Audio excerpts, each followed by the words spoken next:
Hello everyone, welcome to PMI Global Summit 2024, session number 385, ChatGPT Catalyst, Navigating Critical Project Success Areas. Speaker, Donna, Department Manager at the MITRE Corporation. Co-presenter, Stavlana, Project Manager at Symmetrics. Yes. All right, terrific. Thank you so much, and welcome all of you for coming today. I really appreciate you spending the time with us. My name, as he said, is Donna Gregorio. I'm the department head and a veteran project manager at the MITRE Corporation back in Bedford, Massachusetts. Probably here after a little while. My Boston accent, I apologize early, but you'll hear it after a while if you haven't heard it already. So we're here today to talk about ChatGPT specifically. We do have an interactive session. We put some QR codes at your seats. We'll be bringing up ChatGPT and showing you how to use it in real time. And we invite you to try it out yourself at the same time that we're doing it. If you have a laptop, if you feel like joining in with us, we'd appreciate the feedback and the information that you see from that. So if you can go to the next slide. So I really appreciate you all being here, and I want to say that, for a long time we couldn't do this kind of thing, and I'm so happy to have the opportunity to be back in person with everyone. And so two of the great benefits of being here together, number one is you get to hear from me and Svetlana about our experiences with ChatGPT and our best use cases. But also you need to hear from each other. So let's make this as interactive as possible. I encourage you to raise your hand, ask questions during the session, come up to the mic that we have in the middle. Love to hear your comments. Let me ask, how many of you have used ChatGPT? Oh, wow, look at that. That's terrific. Well, I hope that you'll gain some insights from some of the things we'll be talking about today. So if you can go to the next slide. So why are you here? I think you all feel overwhelmed with what you have to do in your day-to-day jobs. I know I certainly do. Things are more complex than they've ever been before. You're asked to do more with less. You need to continually update your stakeholders on deliverables. You're being pinched for budgets left and right. So any way you can make your job easier, anyway, you'll take it. When Google came along, we were all very excited about that. And now we've got this new tool, ChatGPT, and many other generative AI platforms. We won't be talking about the others here today, but there are lots of others. When I put this proposal together back a little less than a year ago or so, there were not as many generative AI kinds of things on the marketplace. So we'll be focused primarily on that. But really, the most important information on this slide is what's in the purple box. If you're not using ChatGPT, then you're falling behind, because let me tell you, all of your colleagues are. You saw all the hands that went up here. So everyone's using it. How they're using it and how often they're using it is really the question. I like to try to use it every day. Sometimes I don't remember to do that for whatever reason, but I do encourage you to try to use it every day so that you get familiar with it, so that you can try use cases with it as you get more experience with it, and you'll see how beneficial it is. So we'll be looking at the three, in my opinion, three critical areas for project managers. The first one being the initiation phase, the second one being execution phase, and the last one being the closeout phase. And Svetlana and I split the presentation in half, so you get to hear from me at the beginning, and you'll get to hear from her at the end. The 6 products that we'll be creating using ChatGPT are listed here. And again, what I consider to be the 6 most critical documents and deliverables that I need to create in my role as a project manager, as a portfolio leader. These are the kinds of things that I'm constantly creating. I know some of you are probably familiar with PMI Infinity. That's another great generative AI tool. If we have time at the end, we may bring that up and show you how that works. So the learning objectives, I see there are really 2. Number 1 is convince you that ChatGPT is a great tool to use to create your documents that you need to create on a regular basis. And number 2 is we're providing you with templates that you can go back to the office and use immediately for all 6 of these documents. So moving on to the next slide. Very little bit about prompt engineering. This session is there's not a lecture on prompt engineering, but you do need to be familiar with how to interact with ChatGPT in order to get the feedback that you're expecting. So, try it out, be creative. Try to, once you get your output from ChatGPT, go back in and try it again. Ask it to make some enhancements to what it provided you, make it longer, make it shorter, make it sound a little different, add this format, all kinds of things, and you'll see some of the examples that we'll show you here. The next slide. So here are two examples, and we have quite a few more later on. But these two examples are really good because it shows you the types of information you should include in your prompt. So I use fancy colors, so this looks like a rainbow. But basically, if you can provide the role that you're playing and what kind of you should be writing this as this particular role, the task that you're asking ChatGPT to perform for you, the context, so I need it for an interview, or I need it for reporting, or I need it to give to a stakeholder, so what's the context? The output format, that's my favorite one. I use that all the time. And then any additional instructions, which I've never used that myself, but that is something you could use. And then if you want to limit the response length or make it be really long, however you want the response length to be. So those are the kinds of things that you can put into ChatGPT. And if you forget, and for example, if you forgot to say, I want 20 user stories, and you only said write some user stories, and it only gives you 3 or 4, you can go back and say, oh, give me more users. I really needed 20. So you can go back and, again, be creative. And once you're in the window, you don't have to retype things you typed already. It remembers what you typed already, so you can continue to edit on that. All right, so let's go to the next slide.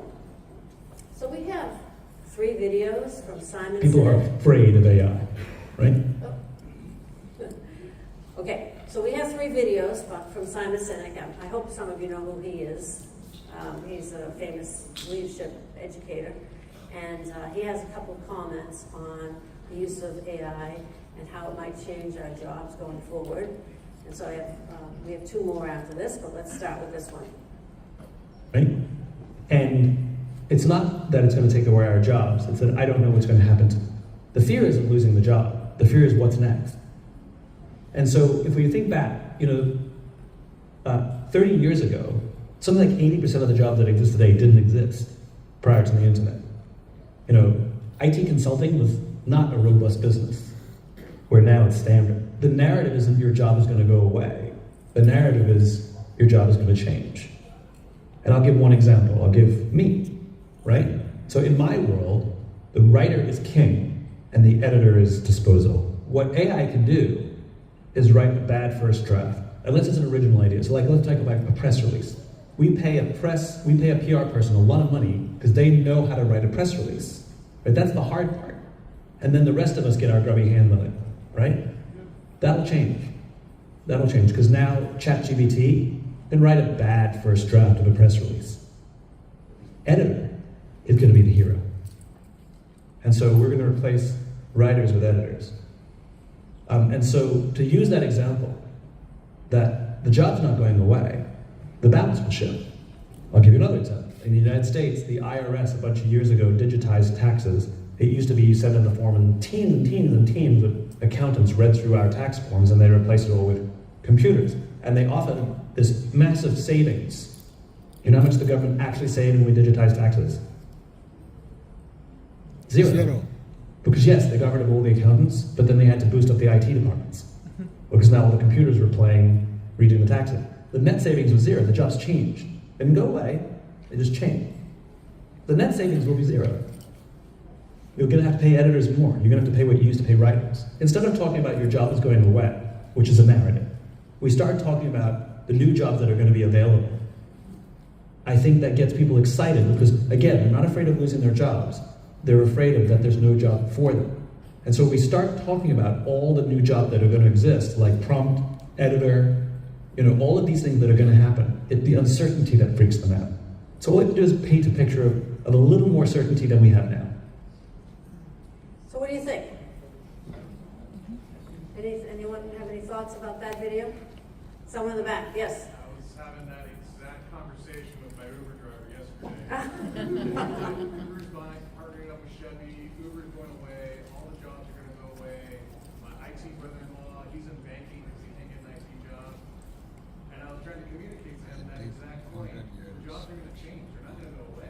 That's right. Same thing 30 years ago, they're like, jobs went away, but everyone still has jobs. Right, yes, another comment. It's an interesting point. This is 13 years old.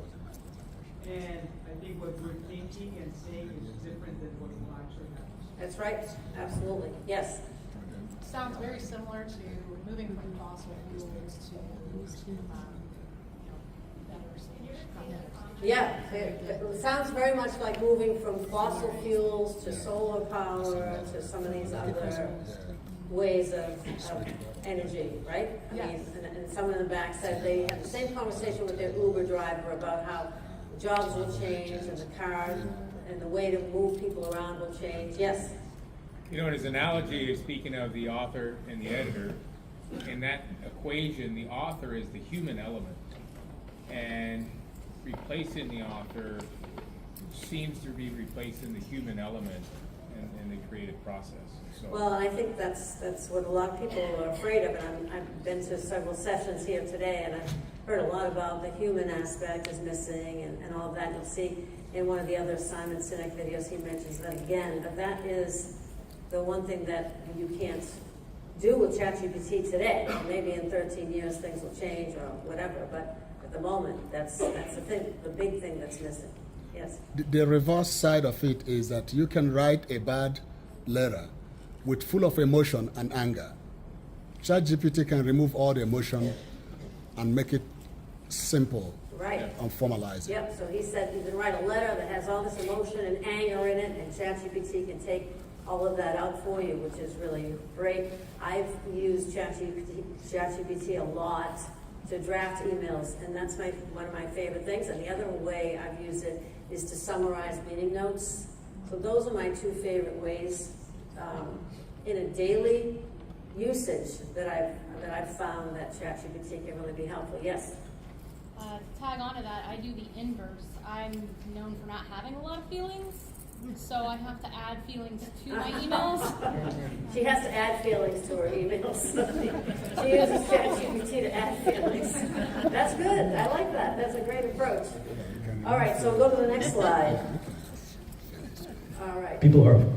Okay, so we are using one example for the rest of the presentation here today, and that example is the project is to put Microsoft Project in place across the enterprise. So we have a very big company, let's say 5 or 10,000 employees. We want everyone in the company to use Microsoft Project. And the benefit of that, of course, is that everyone can do it in a certain way, and then we can roll up all the projects, and we have one big schedule for each department or for each organization. So we're going to standardize on Microsoft Project. So that is the example we'll be using here throughout the rest of the session. And we're going to start with the project charter. In the initiation phase, we're looking at project charter, and we're looking at the schedule and the two key things that you can use ChatGPT to create. So this format for the slide, let me explain it to you. The upper left corner is a high-level description of what we're trying to achieve using the AI. The bottom, highlighted in blue, is the actual prompt that we're going to copy into ChatGPT in real time here today. And then the right-hand side is a short copy and paste of what ChatGPT actually created for us. It's much longer than that, but I tried to at least give you a semblance of what ChatGPT can create using this prompt. So, why do we build a project charter in the first place? I think we're all project managers, and some of us do project charters, some of us skip that because we don't think it's really important, but it's one of my favorite things to write. And again, I talked about the fact that we're going to show you a template, and we do have a template for this coming up. But it's the best way to communicate what it is you're building, and I use it to go back and double check that I, in fact, delivered what I promised I would deliver on. So we're including milestones, we're including tasks. You can see in the upper left corner I have various tasks, I have a budget, I have a very high-level schedule, it's start and an end date, that's it, I have nothing else in there. And you can see that the prompt is actually pretty short, it's not really that lengthy. But you'll see when we go into ChatGPT.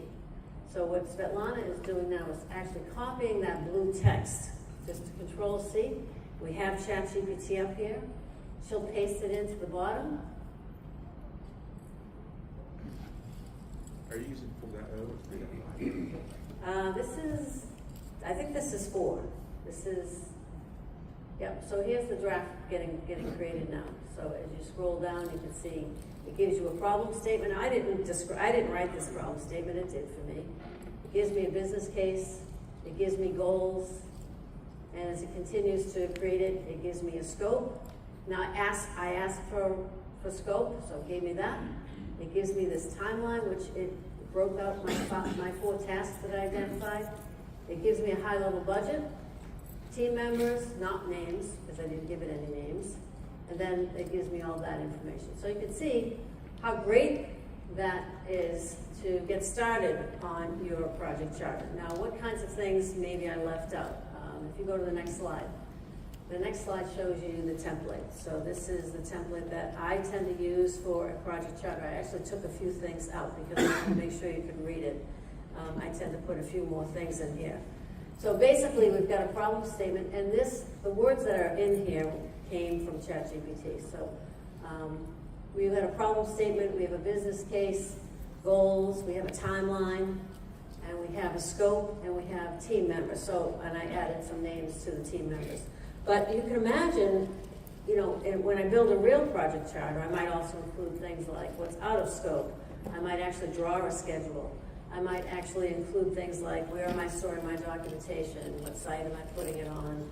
I might include who's governing this project, who are the decision makers. I might include a RACI chart. So there are other things that I might include in this project charter. And in fact, I can ask ChatGPT to add those things. Once I've completed my draft, I can say, oh, I meant to add a RACI chart. Can you put that in? Or can you also add something else?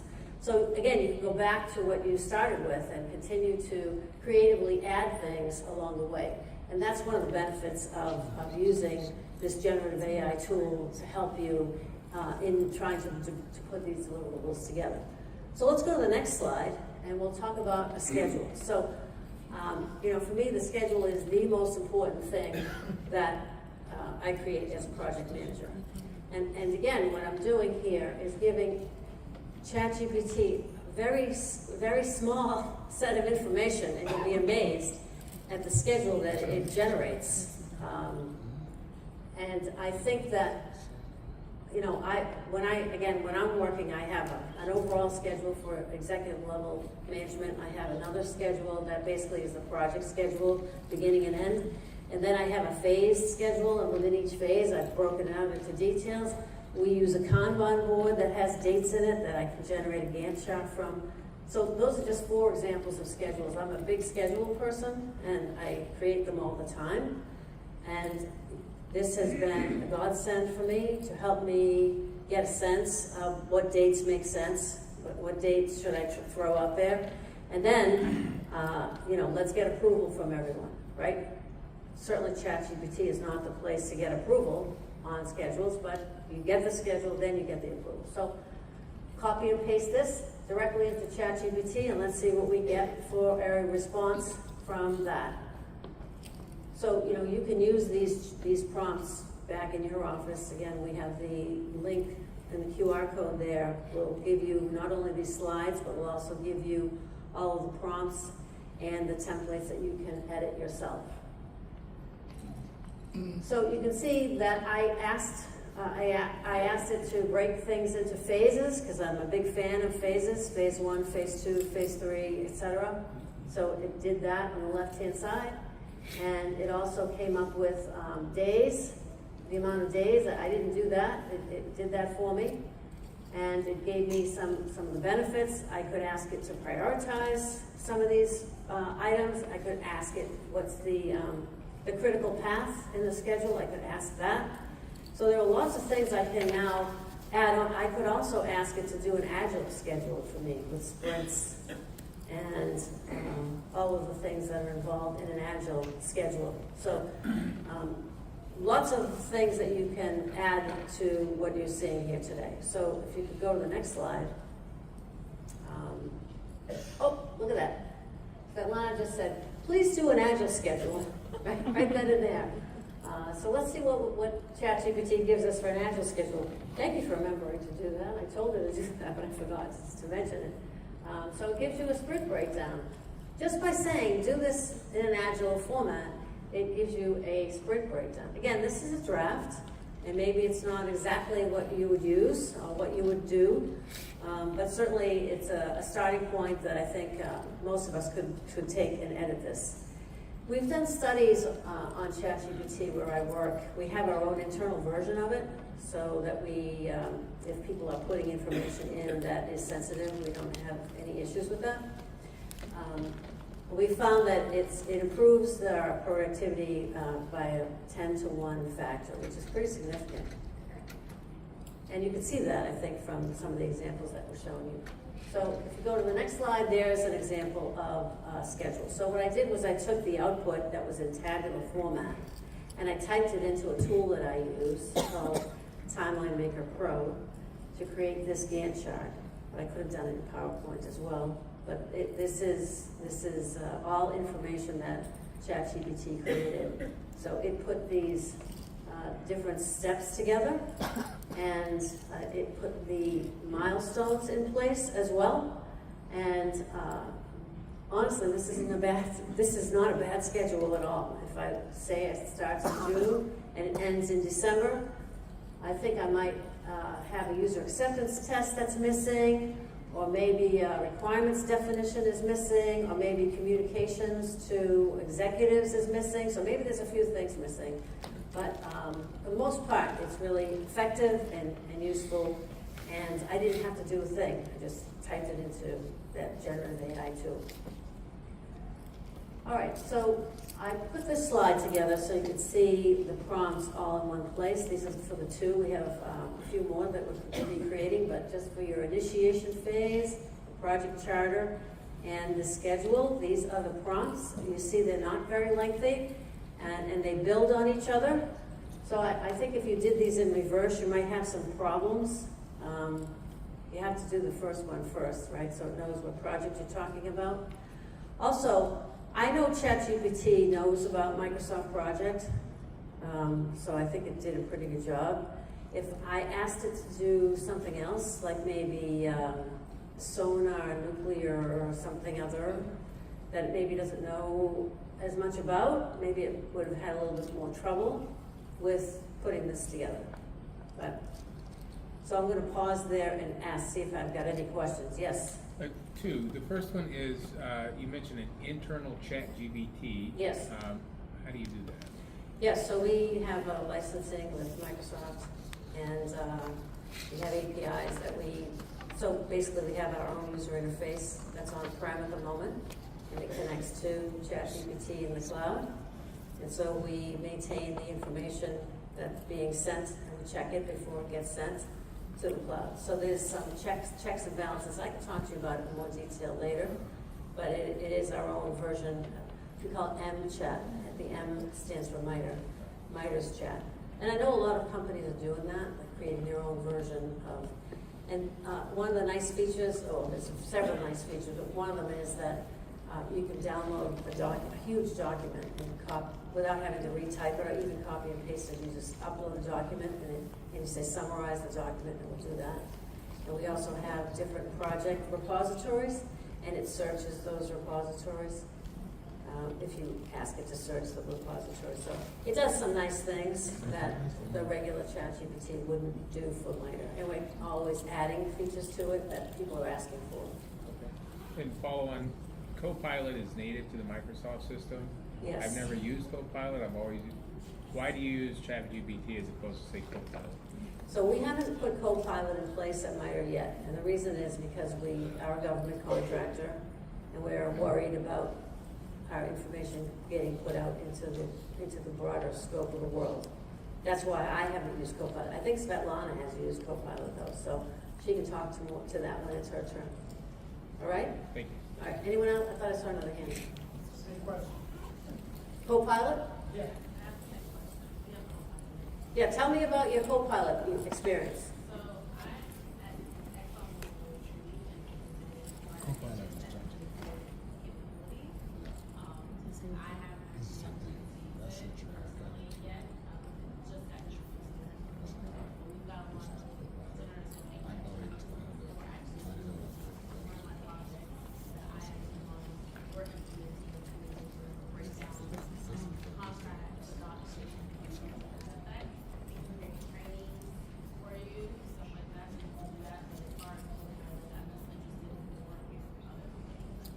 Right, so she was, I don't know if all of you could hear what she was saying, but she's saying that she has Copilot, she hasn't used it yet, but it has all these great capabilities. It will create training, and it will look at contracts, and it will look at all these things. Did you say ExxonMobil, is that where you were?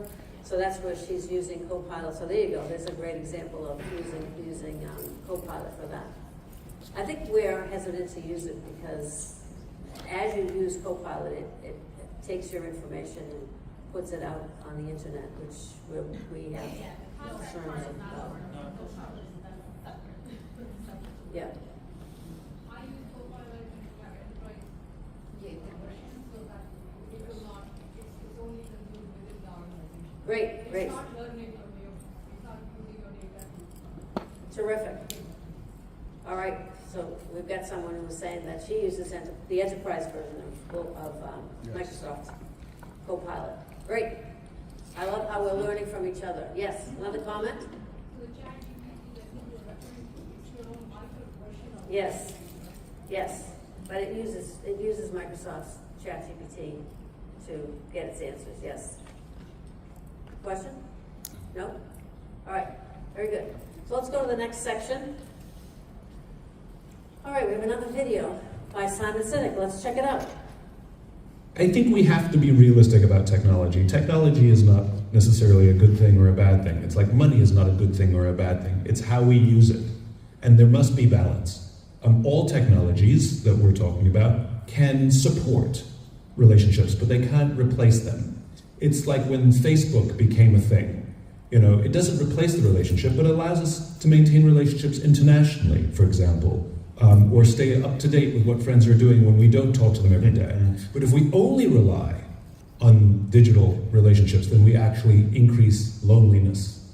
And so AI and those new technologies are the same. We have to be open about it, that we're using these things for transactional things. If you need something transactional, the AI can help you. But both of us, I'm sure, would hate to interact with AI when we're struggling, when we're worried, when we're scared. Then I need a human being who has empathy for me. Even if the AI says the same things, I need a person to feel what I'm feeling, and that's what creates trust. So I think technology and the rise of AI is perfectly legitimate for day-to-day, and make time so that we have more time to actually build deep, meaningful relationships. Some jobs will be erased, of course, but new jobs will emerge as well. I mean, we talk now, technologists love to talk about how 80% of the jobs that exist today didn't exist 30 years ago. Well, it'll be the same. I think a good analogy is travel agents. You know, when the rise of Wikipedia and Travelocity and online booking, everybody predicted that travel agents would be dead and we have no use for them anymore.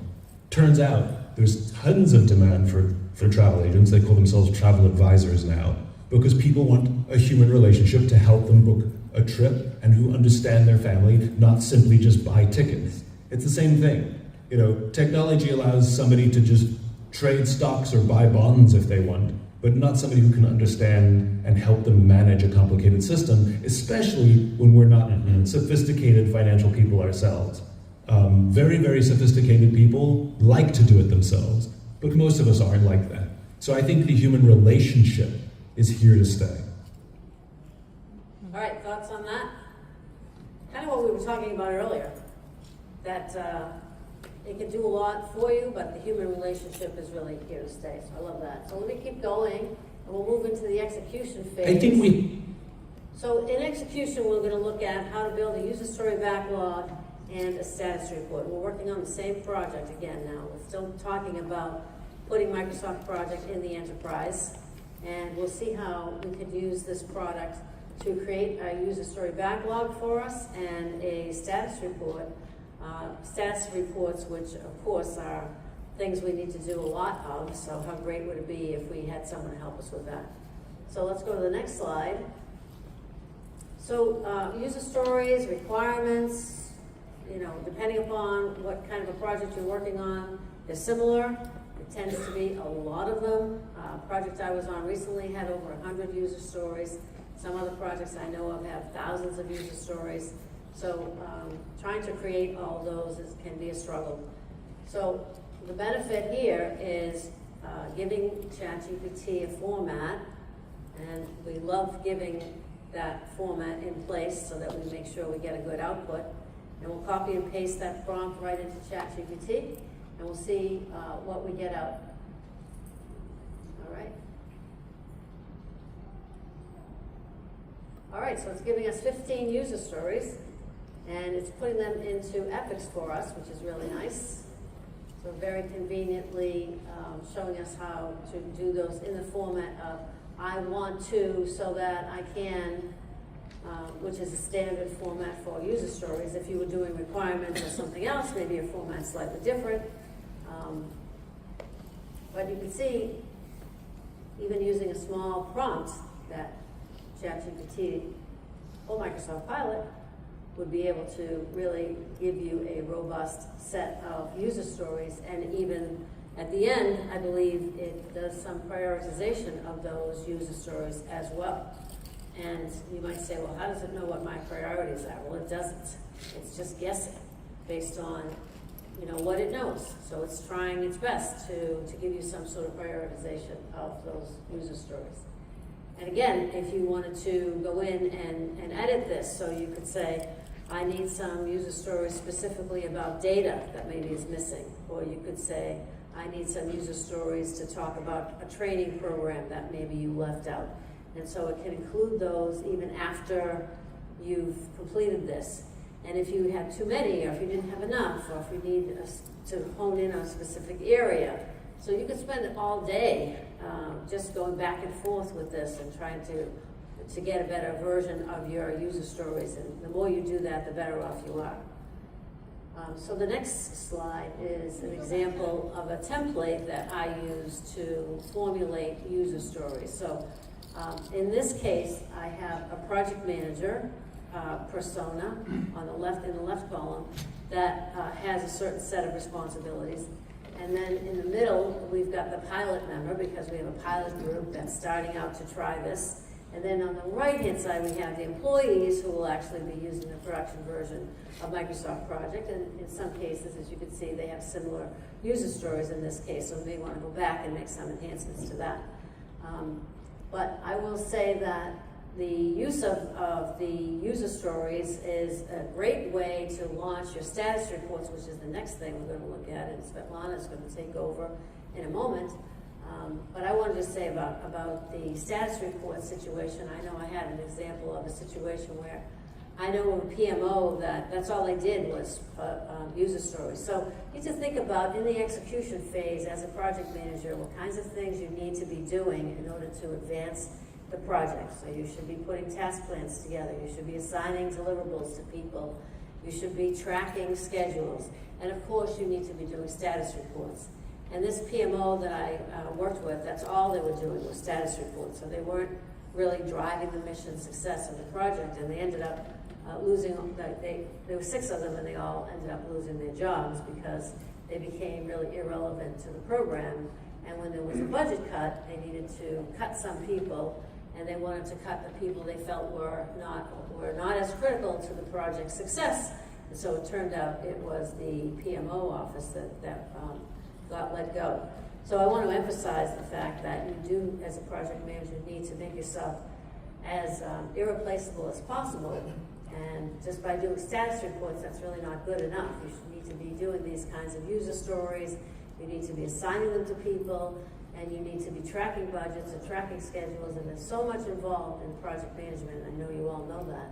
But just another point to bring out, that to have these templates is great. To use ChatGPT is great. But as a project manager, you need to be really involved. You need to be the one person that knows everything about the project, even if it's at just a certain level, and ChatGPT can help you get there. Question? Say that again? Could you go back one Go slide? back. Go back a slide. Yes. Thank you. Go back a slide. Yes. I appreciate that. Oh, we want to mention the QR code again? Well, it's your turn. You can mention it now. I'm going to turn your mic on and shut mine off. How about that? All right. There you go. Shut mine off. You didn't have scripts on.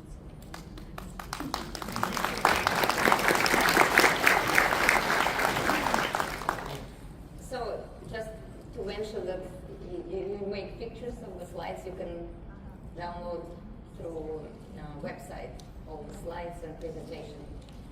So I'm coming from a different world than Donna. She's from a big corporation with lots of project managers, PMI. I opposite. I work for a smaller company, and I grew in my project manager role. And I was timid at first couple of years. As Donna mentioned, I should have drive projects to success and be authoritative and tell people what needs to be done and hold accountable. I didn't do that. And I wish at this point that, because I didn't have any coach, that I had ChatGPT, who can actually be your co-pilot in growing as a project manager. You can consult, and it can be like training you and help you with difficult tasks. So, and before we proceed further, my company is just now looking to use ChatGPT, and as we mentioned, you need to be sure that when you feed sensitive information, it doesn't go into the cloud. So both Copilot and ChatGPT have enterprise versions, but we're probably going to use ChatGPT because Microsoft requires, before you use the enterprise Copilot version, to have a special account for all the people. So ChatGPT might be better suited for smaller companies like ours. And what Donna's company doing through API is the most secure way to do it. I don't know yet if we can have capacity to try in our company. Okay, so we created user stories, and as one of the and one of the important documents, you need to produce a status report. So Donna liked to say, if the vice president calls you in the middle of the day and asks what's going on with the project, you should be able to answer like this. And status reports give you this ability. So if you already have templates you like to use, you can feed, upload to ChatGPT and say, create me status report using this template in this particular format. If you don't, and if you're sitting there staring at a blank page and thinking, oh, what should I put in status reports? You can ask ChatGPT to create it, to give you a draft, and then you can edit and add whatever you need. So, for example, we asking now ChatGPT to put in status report the milestones, what the status, what key decisions were made, what risks were encountered, what are the next steps for the project. So you can see that we asked this information, and it's saying that it's on track, and list all the achievements to this date, the milestones which we're going to accomplish, and the risks and issues we encountered. And it gives you, again, a lot of information. You don't have to put everything in status report. In fact, when you talk to upper management, you need to be very high level. You shouldn't bog them down with little mundane details. But these details are very good for you as a project manager to know what's going on. So, Donna provided a template, again, you can download, which shows high-level one-page status report. This template, you can see at a glance what status are your milestones, if target date was an actual date, achievements, decisions, everything we asked. We didn't put budget because usually you have budget software, you can take numbers from there. So, next, you can see again summary of project execution prompts and how short they are, and they build on the previous prompt. So that's great. So let's listen what our friend Simon says about the problem which everyone is concerned with. Will it replace our job? So I think that ChatGPT is fascinating. Will it replace certain jobs? Yeah, it will. Like, for example, I had it write a press release. It wasn't perfect, but it was pretty good. I think what ChatGPT is going to do, it's going to do shitty first drafts. That's what it's going to do. And instead of spending a week to write a shitty first draft that has to be edited, the computer will write a shitty first draft in a few seconds, and then you still need somebody to edit it. So I think the need for really good editors of every sort, press releases, poetry, whatever it is going to skyrocket. So I think that's going to happen. Also, remember, ChatGPT pulls from the internet. In other words, it cannot do original thoughts. It can only regurgitate what's already been written. So where human beings will continue to dominate is if you have original thought, you're completely safe. So what are your thoughts on that? Anyone wants to comment? Yes. I always notice when people are in the ChatGPT images, they're always familiar because it's building on what somebody has created. And that's always the thing that I notice is I'm like, yeah, that looks reminiscent of actual artwork and actual pictures that I've seen. That's an interesting idea. I should check if I can distinguish. I agree and I disagree with science because I think as people learn how to, with like prompt engineering, how to get better at asking ChatGPT how they want that output, the more that first draft is going to look better over time.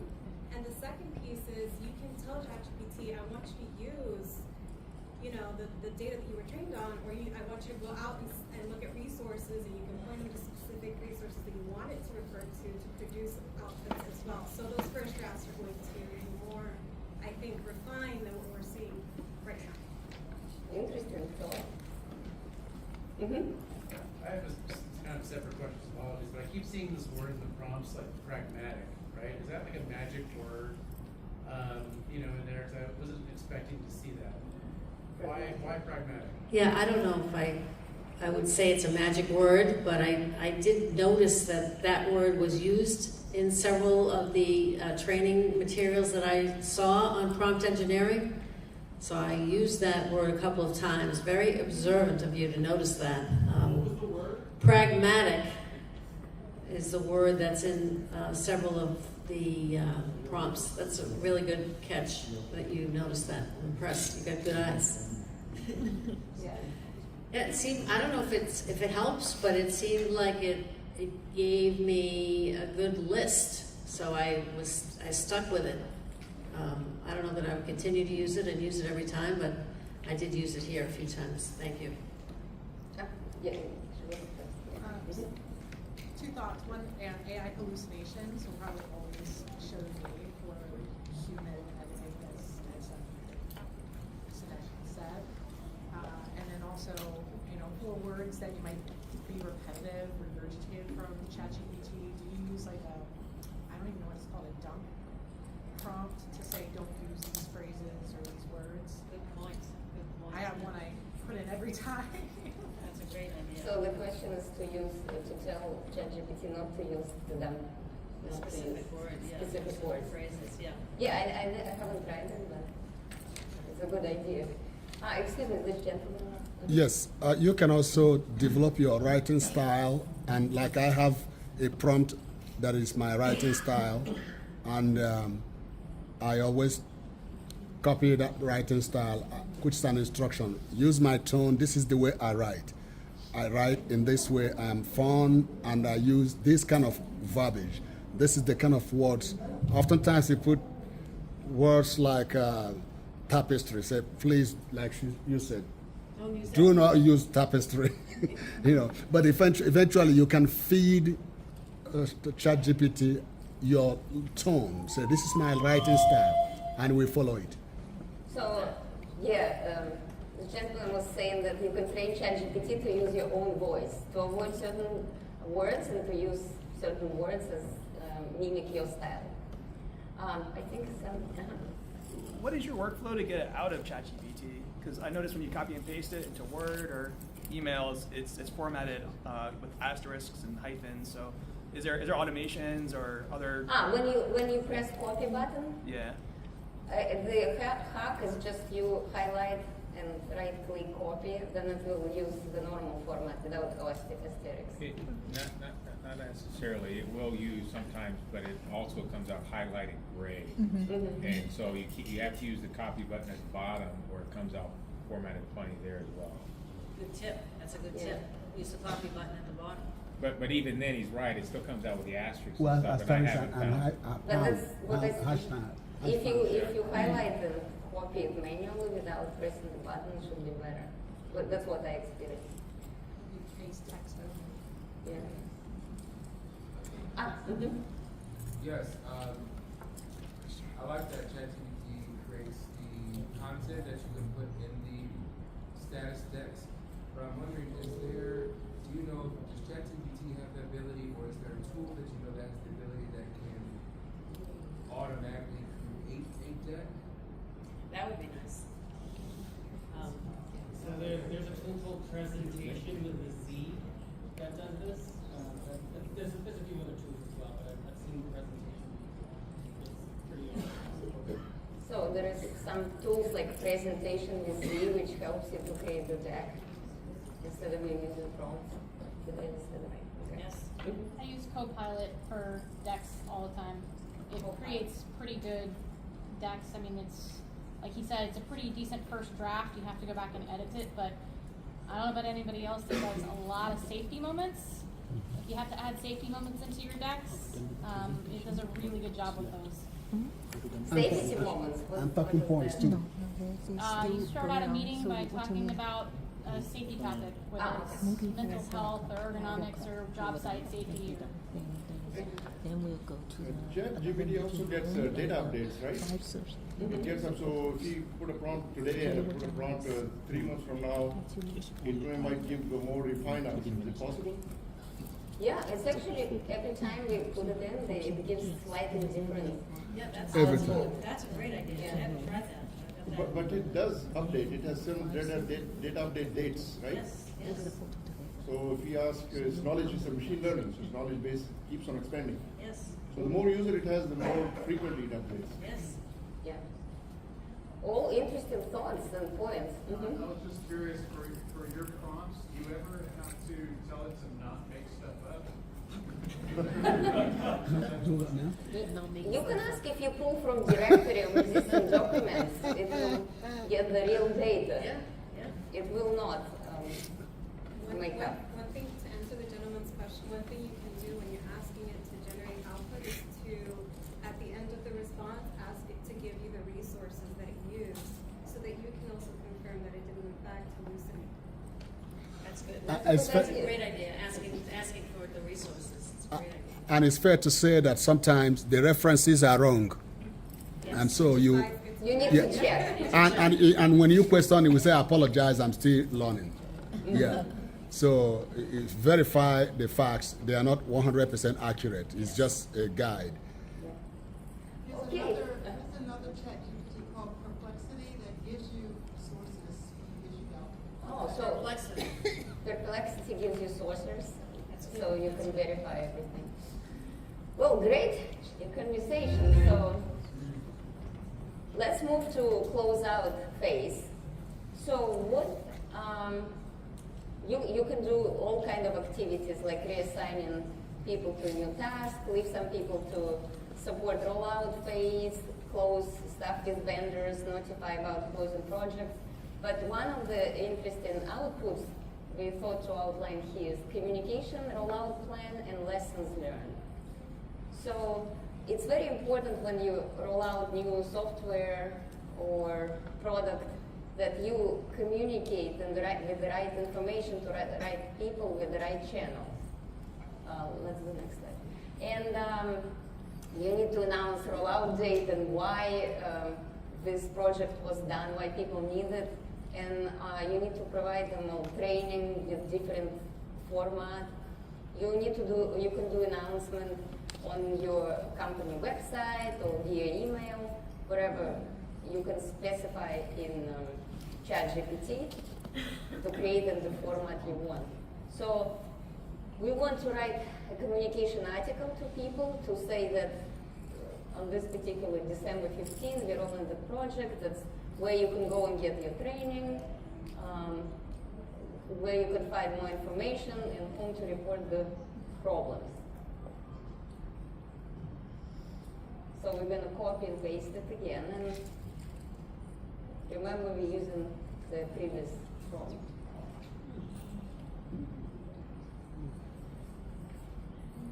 I think ChatGPT got tired. So, yeah, we're excited to roll out this project. Here what you can expect from rollout, the key dates you need to adhere to, where you need to get the training. You can do live training, online training. So you can get idea from ChatGPT what kind of training you can provide. So how to roll up your schedules, how to link schedules to projects. So again, you see it's a vast amount of ideas. And as Simon mentioned, it trained on the vast amount of data, and it probably saw lots of projects similar to yours.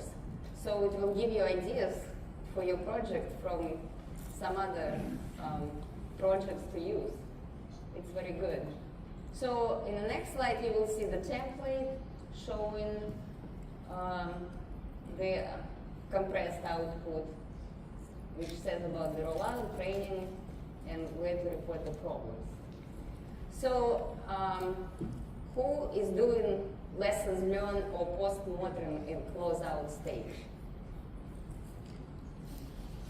Well, I expect more people, but it's actually very important to do lessons learned. First of all, you can make sure that everyone on your project is heard, and people like to be, their advice and opinion being appreciated. And second, you can record it, archive it, and use it in your next project to avoid the same mistakes you did and implement improvements you identified. So you can approach two ways. You can have a meeting and ask people their opinion and then ask ChatGPT to summarize it. Or you can create ChatGPT draft, edit it, and send everyone for review so they can look and add whatever they want to or remove. So we asked in this, what did we do right? What did we do wrong? Was it over budget? What issues were around resources and stuff? And so as a project manager, we want to write a lesson learned document with these key elements, and we're going to again put it in ChatGPT. And again, it knows about similar project to yours, and it will output lessons and problems other similar projects encountered. So it's very good to use it as a starting point.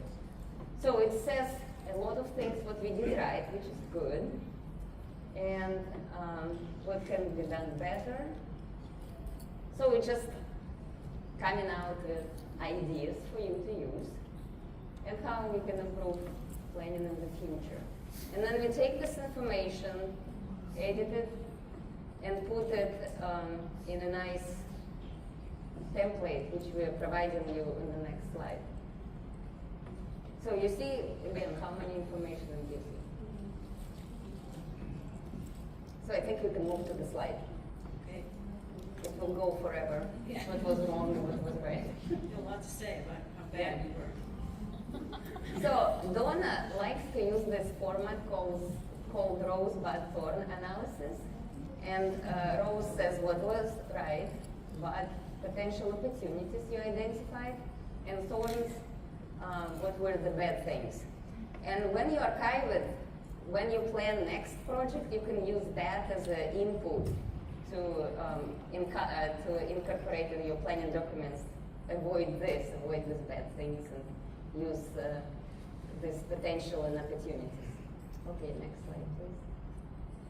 And this is a summary of project closeout prompts. So. Can you go back a slide, please? Yeah, go back. Thank you.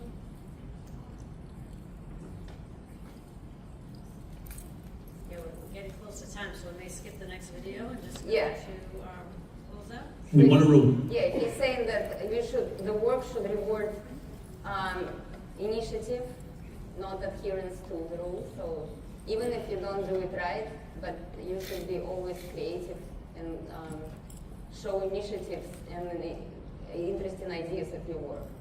So what are the key takeaways today? If you're not using ChatGPT, you're falling behind. Gartner says that by 2030, 80% of all project management tasks will be done by AI. So it will free you to do more strategic things, work on communication skills, give you a lot of freedom to do what you don't have time to do because of this vast amount of documents and documentation. So learn prompt engineering, experiment, more you use, you become better. One of the ideas that you can start using ChatGPT today, download on your phone, summarize books, put notes. You can, if you plan vacation, use ChatGPT, don't use Google and see how it goes. Also, champion ChatGPT or AI at your work. Talk to your coworkers, try to implement it. So when you raise your hands, who is using right now? It's approximately 80%, and that's what mentioned the report of Microsoft and LinkedIn saying that 75 professionals now using ChatGPT. It doubled within the last 6 months. So get on the wagon, use it, and we have another 5 minutes. We would like, connect with us on LinkedIn. We would like you to share your tips, how to use ChatGPT, your opinions, or whatever you want to share. I've used it to draft formal notifications and disputes. Sure. I can talk loud enough. Okay. We need ChatGPT's help with the mic here. Yeah. Yep.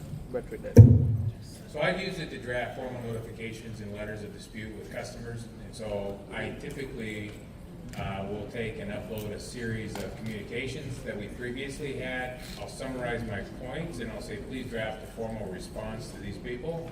And it saves a tremendous amount of time in formal communication.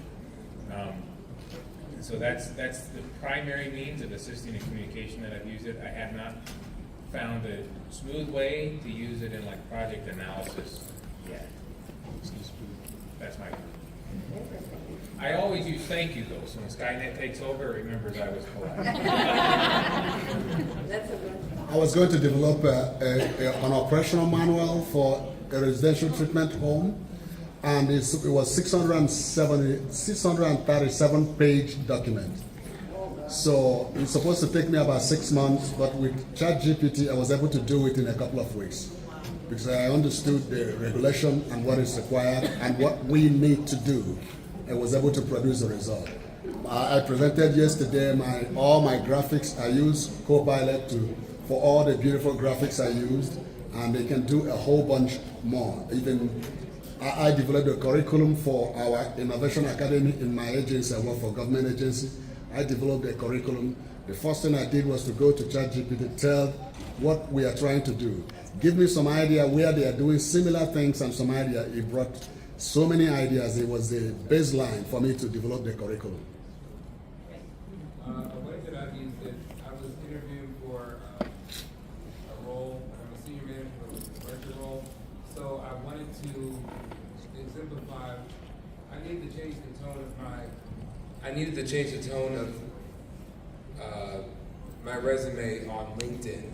So I pretty much put in all of my experience I had on LinkedIn and told it to give a more executive tone. And then went through it and then updated it. Another thing I did was I put in, hey, I'm interviewing for this job role. This is the job requisition. And it said, okay, what do you want me to do? And I asked, please provide some questions. Possible questions that I would ask, that they would ask me during the interview, and provide me with sample answers. And then I went through and put in my actual experience, like I tailored it so I could actually speak to what I've done. But it helped me think. Did you get the job? No, I didn't. But I was a finalist though. That's great. Yeah. I've used it. Yeah, it's good for job. Interview, job description. It will give you all the possible questions and answers. Answers, yeah. But I can see a concern with the usage of ChatGPT in a way. I think organizations will have to regulate where to use it and where not to use it. So specifically, the example that you all shared about lessons learned, right? Now, if ChatGPT is telling me what the lessons learned was, and I provide this to my, to my project team, basically I have stopped them from thinking, right? Because they start with something, and we just heard about biases, right? So you start off with a base. Their learning process is compromised. The example, one of my friends gave here, that he used ChatGPT to, change the tone of what he has written. That has compromised my own learning process, right? To write a good charter, it took me 15 years to know how to write a good charter. But now somebody coming fresh out of college uses ChatGPT, what would, I'm concerned what the learning process would be. And neuroscience says that, our mind is a muscle. The more we exercise it, the better it gets. So now if ChatGPT is doing these basic things for us, we can come out of colleges and use this. How will they grow as more mature project managers? I think that's something that needs to be taken. Very good points. Can I respond to him? Yeah, we're done with the time. Oh, you're done. Okay. Thank you so much. We can take offline. Yeah. Thank you.